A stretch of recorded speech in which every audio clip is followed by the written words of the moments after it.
Hi, I'm Raya from Active Health Clinic, and today I'm going to talk to you about the fact that resting can be quite difficult for someone with an invisible illness. So first and foremost, for most people with an invisible illness, rest isn't necessarily restorative. It might be preventative of symptoms, it might be responding to a boom and a bust and therefore having to rest and recover from that. But rest doesn't necessarily feel restorative or refreshing, and we don't necessarily come away from rest feeling like that was a good idea or that was exactly what we needed, like some people may experience with rest. So that's the first thing to keep in mind, is that rest doesn't always feel restorative and it doesn't always feel like a safe space either. We spend a prolonged period of time resting, and therefore the longer you're in it, the less likely you kind of want to be there or that you enjoy it. The next thing to keep in mind is what our nervous system is doing.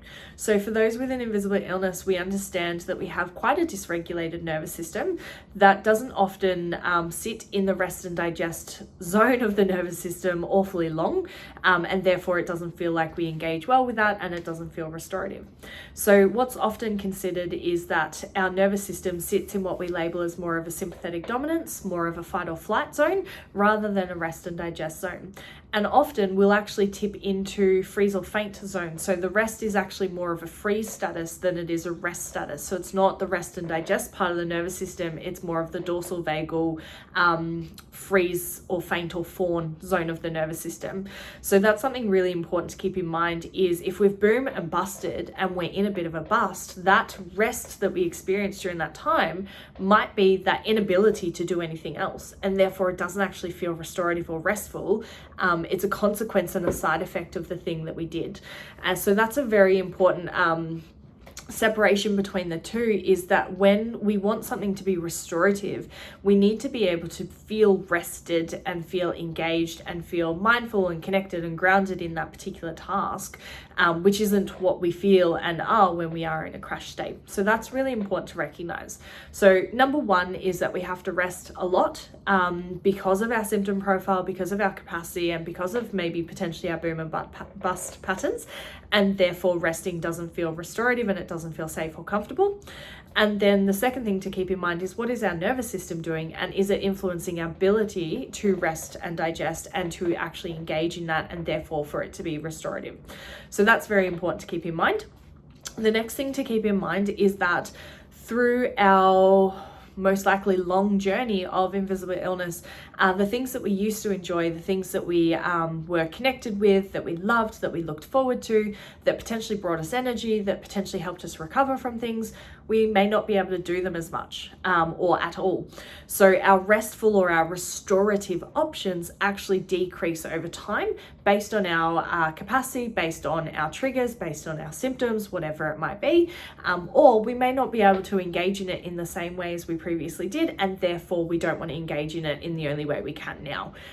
So for instance, you might love some form of craft that requires a lot of utensils and things to get out and do, and the effort of getting that craft ready to go actually takes all of the energy you had to give into that craft.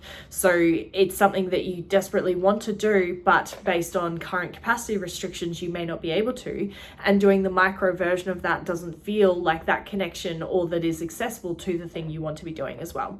So keeping in mind that not only does rest no longer feel restorative or potentially safe, that rest is actually harder for our nervous system to do, we also have less restorative options than we ever have, which means that it circles back into the other options. The nervous system will influence the safe tasks that we have to do, and our capacity will influence how much we can do them and how much we actually enjoy them as well. So it is a little bit of a vicious cycle.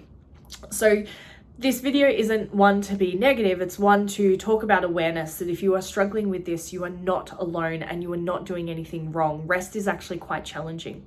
Now, in many of my other videos, you'll see me talk about pacing, you'll see me talk about rest as a productive thing, that rest can be restorative, that is rest, we should give ourselves permission to do it, we should focus on it. But it is about finding your version of rest and looking at your types of triggers and the way that you need to rest and recharge, your types of symptoms, and what supports and strategies can be put in place for them specifically. So when we're talking about rest, we're talking a lot about context than we are just this simple go rest and switch off, because it's not that simple, it's actually quite difficult. So out of this video, what I want you to take away is the validation that rest is actually quite challenging and you are not alone in that. And then also the context of the idea of a discussion of what is actually restorative to you, what is accessible to you, and how do you make sure that it is part of your pacing pathway and part of your pacing needs, and having it there wherever it may fit and wherever it can. And that rest and restorative tasks may look different now, but that isn't always not necessarily always the case, that it does change over time. Over time, we may have more resting options based on things that we're able to progressively build towards, or slowly build at having access to within our life, whatever that may be. So keeping in mind, you might have what you can currently do and what you'd like to build your way up to being able to have access to by building capacity around, or whatever it might be, by looking at ways to make it more accessible too. So it's not a fixed being that the types of rest you have now are the only types of rest you have, but understanding that there are different subcategories of rest, different options within them, and the more that you use them to your advantage, then the more that you'll have a nice balance behind that as much as possible. So I've realized I've just connected really strongly to my video called The Types of Rest.